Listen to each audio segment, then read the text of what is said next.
that'll never ever end.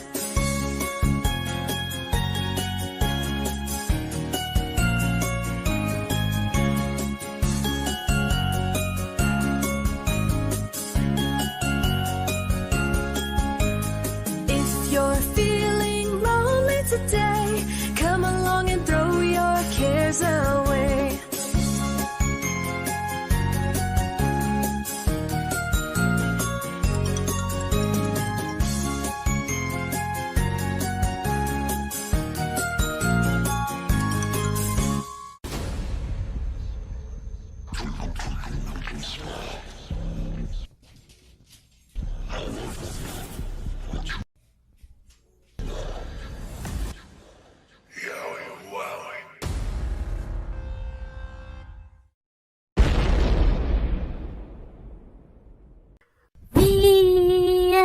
VFL.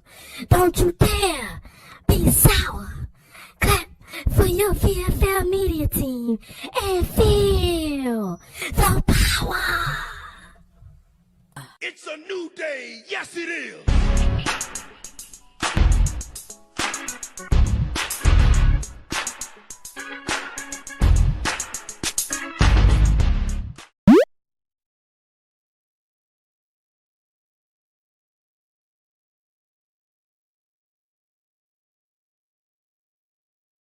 It might have been some weird off the wall shit, but I had a good time, man. Yeah, I know. I fixed it. Hey, look, man, we gonna get it down. We gonna get us a real intro, man. We gonna be ready to roll. But what up, y'all? So today is dedicated to these awards that we've been battling about all day to make sure we got the right people and the right guy. Some people still may disagree. That's fine. It is what it is. Just know that everything was looked at to the best of our abilities. Had a little hiccups here or there, but there we go. We're gonna go right to it. So starting off, we're gonna go with the QB of the year. Oh wait, hold on.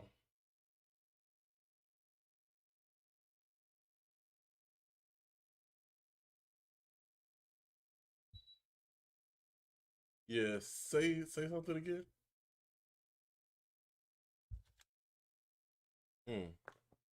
Hold on one second. Let's fix this right quick.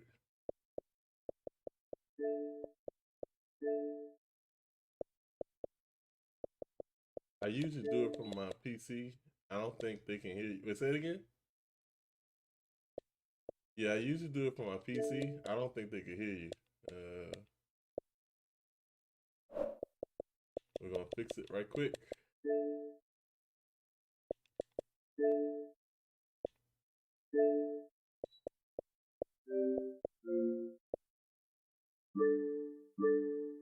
Alright, say something now? Yo. Alright, so we should be good now. Alright, so we're gonna start off with the QB of the year. So the QB of the year for this season, when we put together the stats, it came down to Champ and Abyss.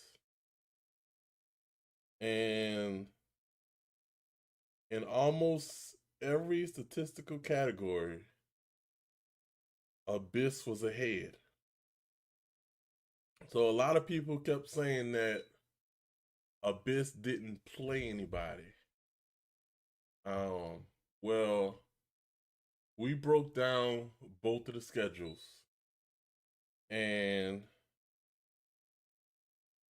the strength of schedule was not that drastic enough to put Champ ahead of Abyss. And we broke down, we went to each line, and we pulled all of that out. They both played the same teams, except for Abyss played the Titans and Champ played the Chiefs. That is the only difference in the teams that they played. The lines that they played, they weren't the greatest either. It's not like either one of them were playing elite teams. The keynote in Champ's schedule was that he beat a really good Ravens team. Outside of that, it's a little suspect all the way down to the bottom. And Abyss doesn't have a win like that. He doesn't have a win like Champ's win against the Ravens. But to me, and what was voted on is that's not enough to throw Champ ahead of Abyss, who beat him out in pretty much every statistical category. Why I only hear you kind of in my right ear? I don't know. So Abyss is the QB of the year for season 3 in the VFL. Any words on that, Real? No. I just, I'll give it like as one of the people who voted, he was my vote for QB of the year. He had, the best stats, and I thought they were pretty clear that he deserved it. I know there was other people that voted, but it is what it is. Mm-hmm. All right, so that's QB of the year. We got Ace with us today, by the way. So we're going over these awards, Ace. Wherever you want to chime in, you're more than welcome to. So far we did Abyss won quarterback of the year. That's award number 1. Award number 2 was running back of the year. And that came down to 2 people. So we have Northside and make sure I get this right. Yo, what up? What up, dog? So it's Northside and let me pull up these damn notes here.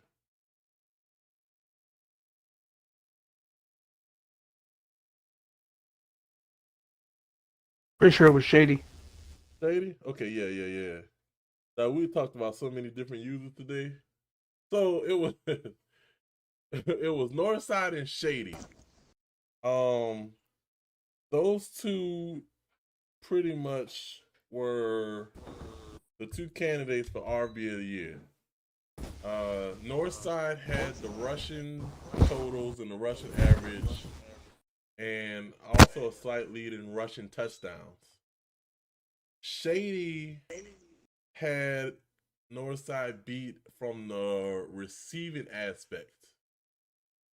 He wasn't too far behind, but as in total yards, we're talking about total yards from scrimmage. We're talking about a total of maybe 30 to 40 yards at most from those 2 running backs. So with touchdowns on line, I think it was maybe a 1 touchdown difference once you take in receiving touchdowns, if I'm not mistaken. So with that being said, and we also want to point out that one person was using Ezekiel and Pollard, and the other one was using Mixon. So what we went ahead and voted on, decided to do is it was really too close, and even with Outtaker's algorithm, it had it just as close as well.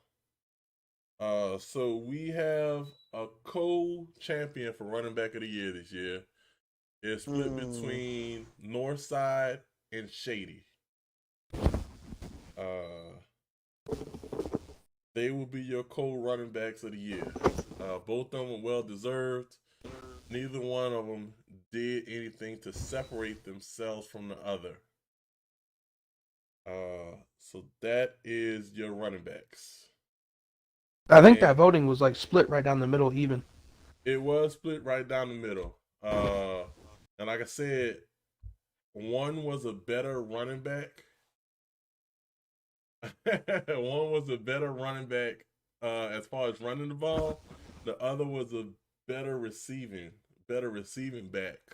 But outside altogether, they were what and what as far as yards from scrimmage and touchdowns and everything. It's pretty much what and what. And we didn't go into win-loss records because that's just something that we felt like shouldn't determine for a statistical position like that. Oh wow. Oh, that's a deep one, McCoy. I appreciate that. But anyway, so let's move on to wide receiver of the year.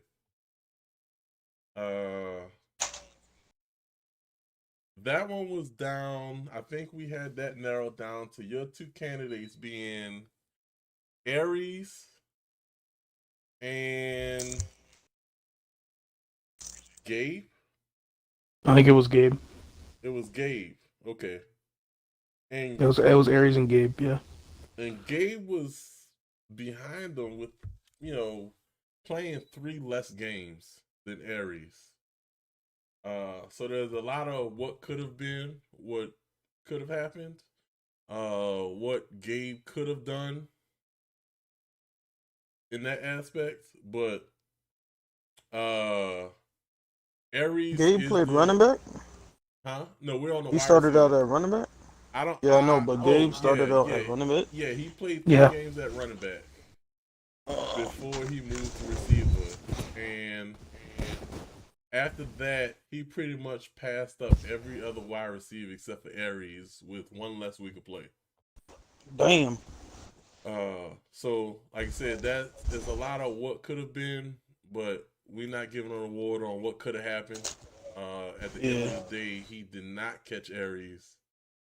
And Aries held on to his position. So Aries is the wide receiver of the year for season 3.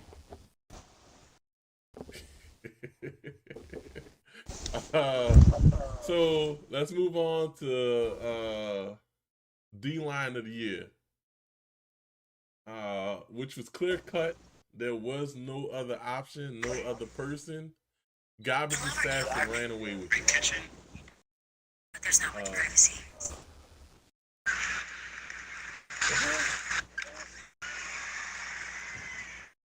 Watching TV in the background? Nah, I'm fucking got the fucking stream chat in the background. My fault. That's just loud as hell.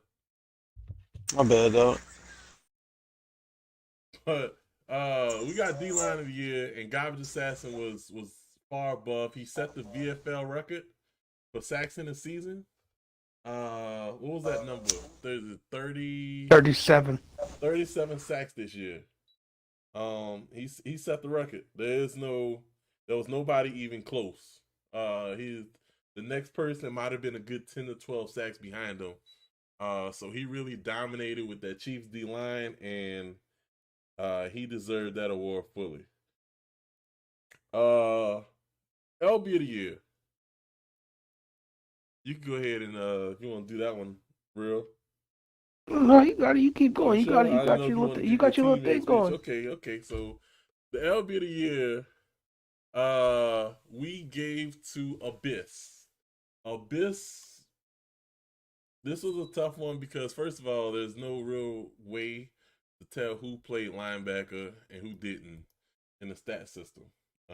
So Real ended up doing the research, going finding all the linebackers that had stats that were able to be available for this award. So Abyss won it. He had 16 interceptions, I think. 16 or 17 interceptions with 11 defensive touchdowns. 11 defensive touchdowns from the linebacker position, which is crazy. That was pretty much DB numbers from the linebacker position. A chance I was probably a DB, but hey, you know, it's neither here nor there. But he won that award clearly. And DB of the year, we're gonna move on, keep it going, finish off defense. DB of the year went to Realist, who pretty much led the league in interceptions. So that's the linebacker and the DB of the year on the same line put together about, was it 37 or 38 interceptions? So that's crazy. That was, you know, I know further along somebody wants to put together an award for best line of the year. If we was throwing it up there, it would definitely have been up there. So that was definitely a good season by all those positional players. And we're gonna go ahead and move on to the most improved player. We had to go back and we looked at stats that pretty much who made the biggest jump from last year to this year. And that was a tough one. Like I said, it's everybody pretty much, you know, there's a couple people who just went off this season. So we have Crow. Crow only had 8 receiving touchdowns last year. This year he jumped up to 23. From 8 touchdowns to 23 touchdowns. I'm assuming we're gonna say with Mark Andrews for the most part. And on defense, Crow's numbers took a hit. As far as sacks go. But looking at the stats, I also assume that he probably played a game or two at linebacker. Is what I'm assuming but his defensive stats kind of took a hit.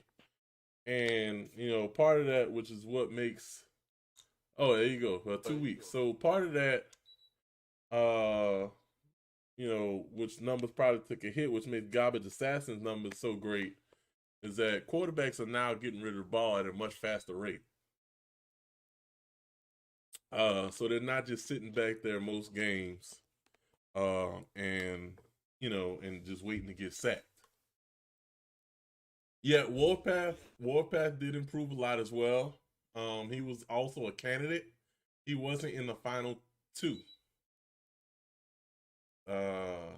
So What was the final 2? Like, what was the 2 we're getting there, people man. We're getting there. Oh, all right. So the most improved player for this year is going to be Dirty Falcon. And I'm just gonna explain to you guys how we came to that. So Dirty went 11 touchdowns to 7 interceptions last season. This season, I think his numbers were around 26 touchdowns to 5 interceptions, which is a complete turnaround from the quarterback position, with Ryan Tannehill, just throwing it out there. And then what separated him from Crow was last year Dirty only had 7 interceptions. This year he's in the range of 15 or 16 interceptions. So he pretty much was went from a average to a top 5 or 6 quarterback, and also in the top, I think it was 7 or 8 at the DB position. So that, you can't take that away from him. So even though he won around the same amount of games, he probably won one more this season than he had last year. Statistical wise, he was up there. And I'm just gonna point out that I know a couple of y'all just brought up Warpath. We did look at Warpath. He was also a candidate. Warpath improved, but he didn't improve to the elite level. He went from, let's say, last season he might have had a bottom of the barrel type season. And this season he definitely improved on that. So there's that. That brother ran the gauntlet this season, I tell you that. Yeah, hey, and we're not taking nothing away from him. So he was definitely in the discussion. So the next position we're gonna do is offensive rookie of the year, which, if I'm not mistaken, bear with me 1 second. Did we give that one to? That was Irving. Okay, yeah. So Irving won offensive rookie of the year. Irving came in and he put together a top 5 quarterback performance with Lamar Jackson, which you can say it might have been on the ground, but it wasn't. It was in the air. I don't think we had previous quarterbacks with Lamar crack the top 5 like he did. So as far as yards go, winning, touchdown interception ratio, Irvin as a rookie, he separated himself from everybody else. No other rookie quarterback did what he did. He came into the league, new guy, and he led the way. So he is your offensive rookie of the year. And the defensive rookie of the year is, let's see.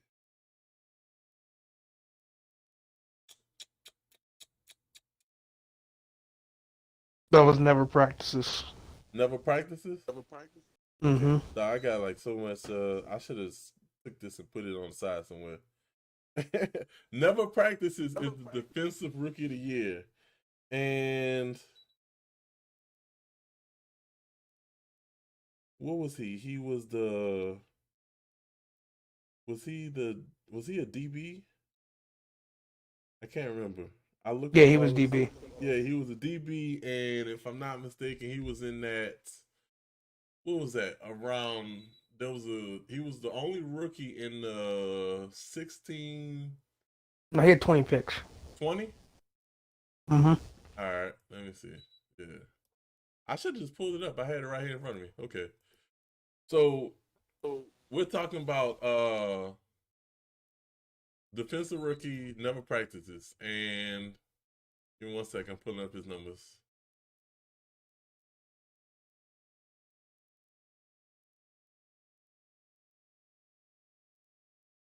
So he was number 2 in interceptions. Number 2 in interceptions on the Dallas Cowboys. 20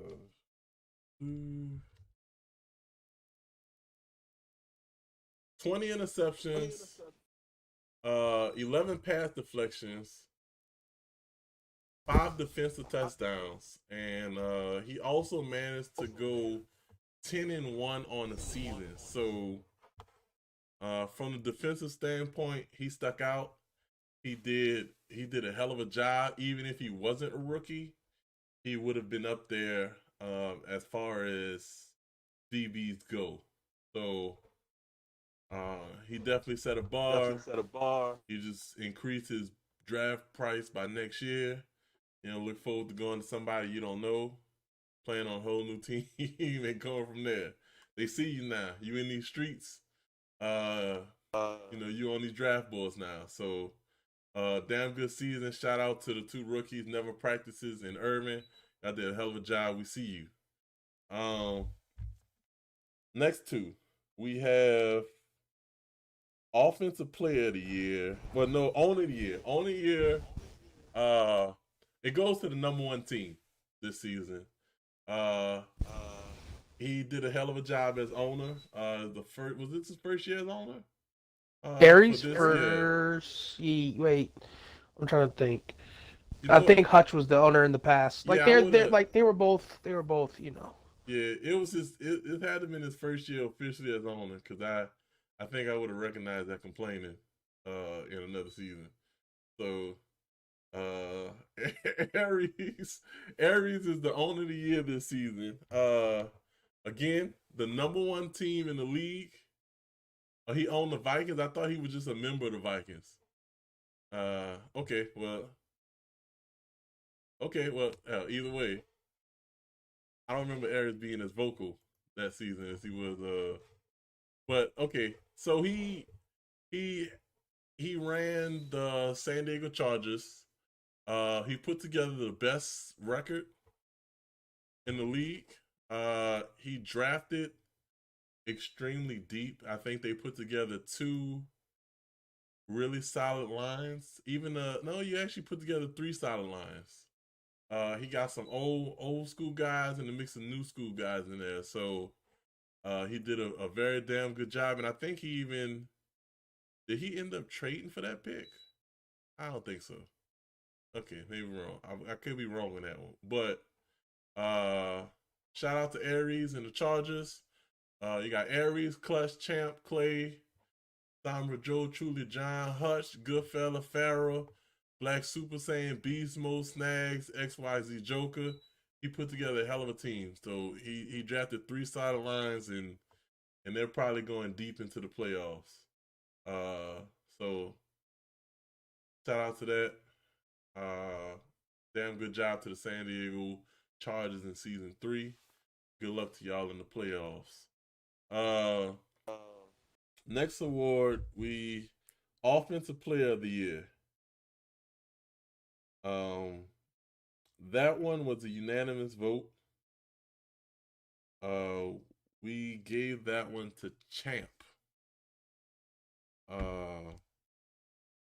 Like I said, Champ was him and Abyss were what and what from the QB position. So as far as throwing yards go and all that, he did a hell of a job. He didn't quite keep up with Abyss, but he still put together an unbelievable season. Rushing touchdowns, he had 5, which was leading the way with QBs in the upper echelon of quarterbacks in the league.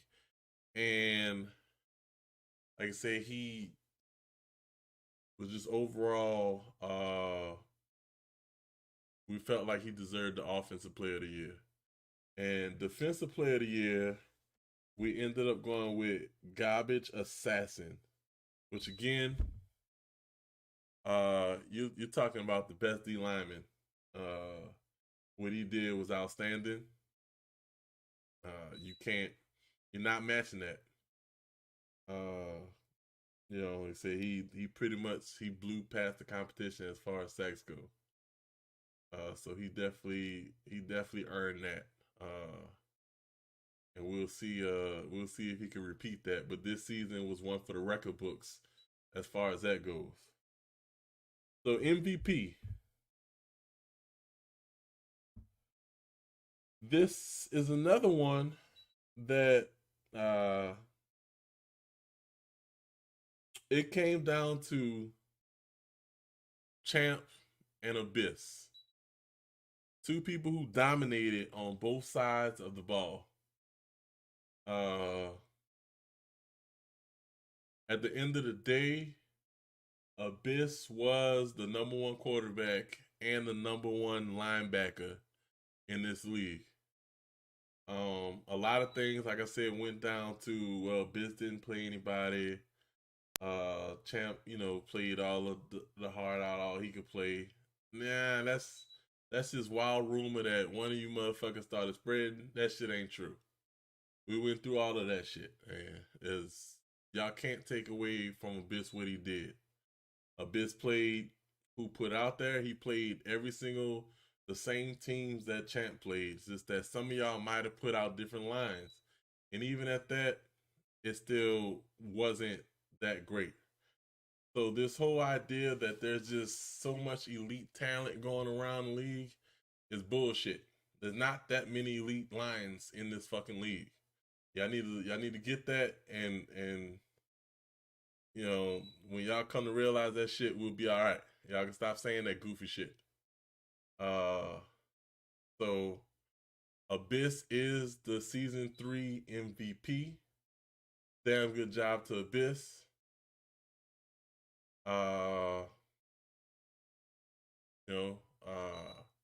Good luck to you in the playoffs as well. Keep up the good work. You had a hell of a season. So, what's left? Oh, Pro Bowl nominations. So, usually we have split conferences, and we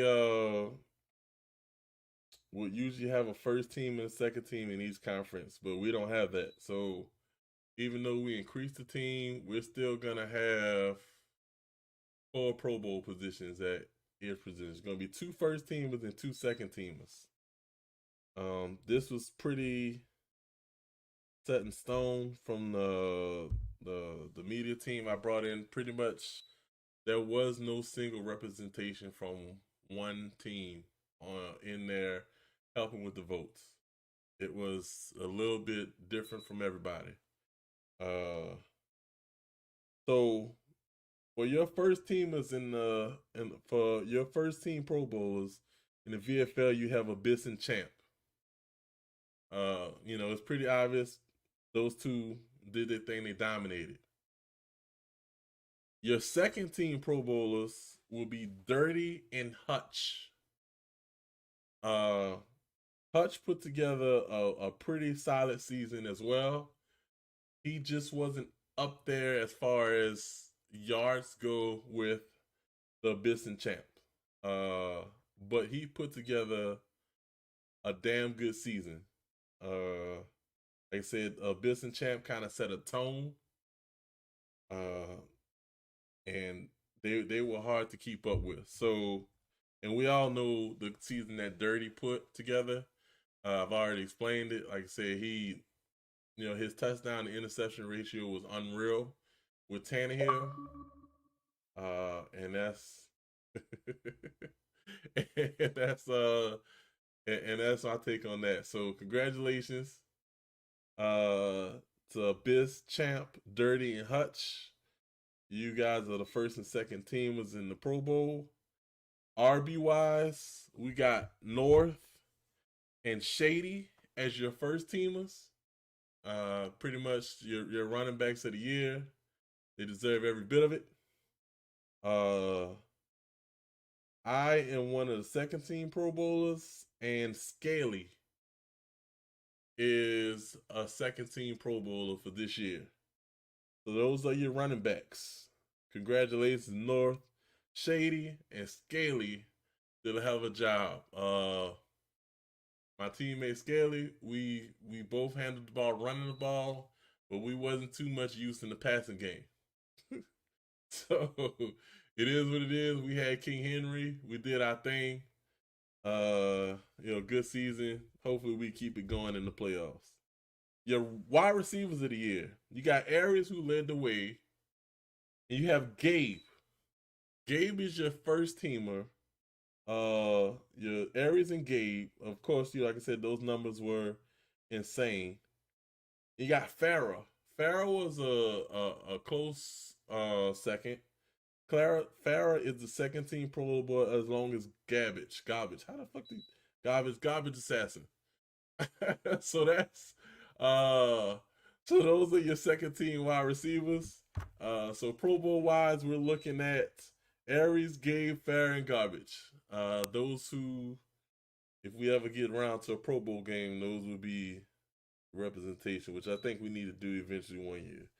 So we're gonna go over to the D-line Pro Bowl wise. You got Garbage and Gabe again leading the way at 1 and 2 for first team Pro Bowler. They were pretty much what and what as far as sacks and tackle for loss goes. The third is Beefy Chubb. Beefy Chubb is he received a Pro Bowl nomination. He wasn't up there in sacks, but his tackles for loss was up there with the best of them. That's what kind of threw him above everybody else. And then to finish off that, you have Scaly, who put together another great season at D-line. I mean, you told him he only did it because of having what? What they said is because he had Myles Garrett, and now I don't know. I don't know who on the Titans would be the reason this time. Maybe because you had Landry. I don't know, or Simmons. I don't know. But I'm pretty sure there'll be another excuse for man Scaly. It seems like no matter who y'all give him, my man's is up there. So linebacker of the year, second team Pro Bowlers, we have Farah and I.R. Brady. Those are your linebacker positions, which was pretty much a tough category to scout, to look over.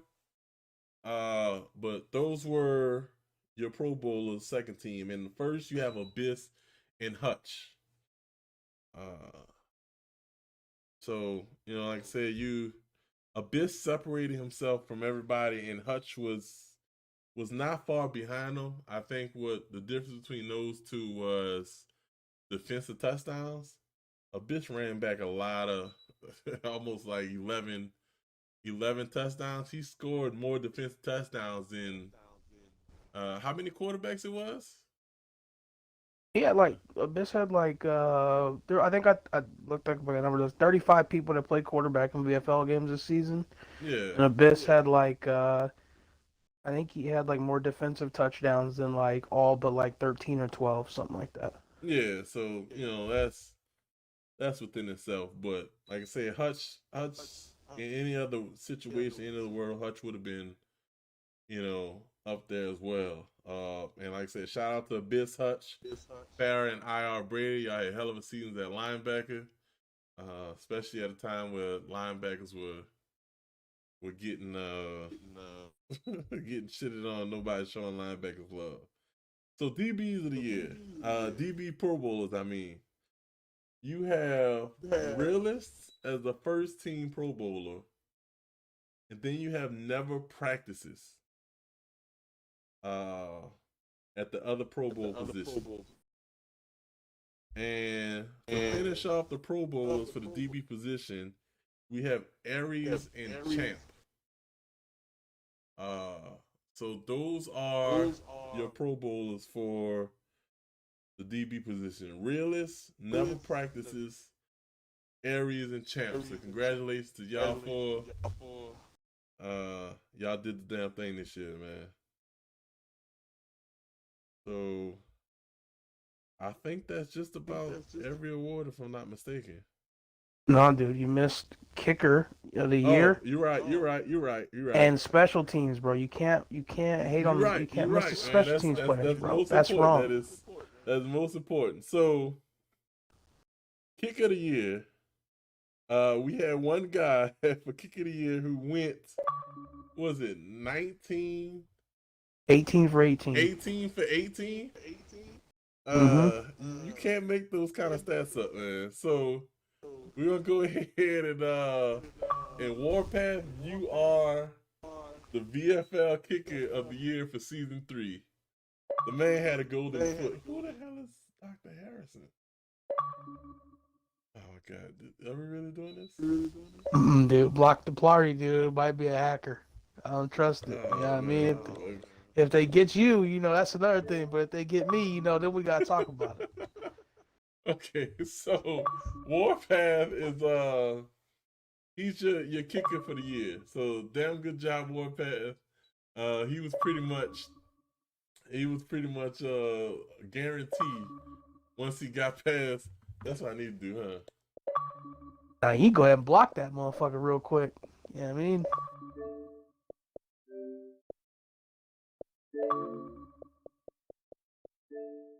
Hold on.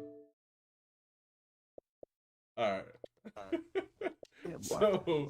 So, Warpath, congratulations, my guy. Good job for the kicking aspect. And then we had special team of the year. Special team of the year, which let me find this one.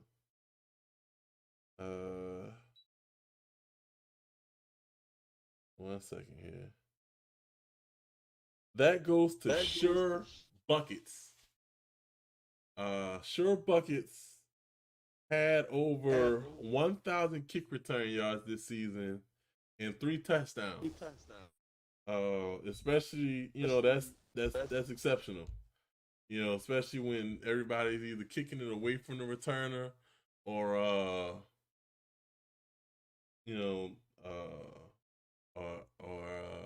kicking it out of back of the end zone. Most teams don't even have they don't even put great returners at for most of the teams. Yeah. So like I said, for somebody to actually run back 3 kicks is pretty solid. So congratulations to Sure Buckets.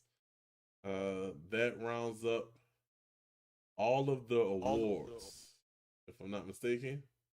When we get a chance, we'll go ahead and get these awards attached to your usernames. We're gonna pass it on to the right people, and we'll go on from there. So we'll keep this one short.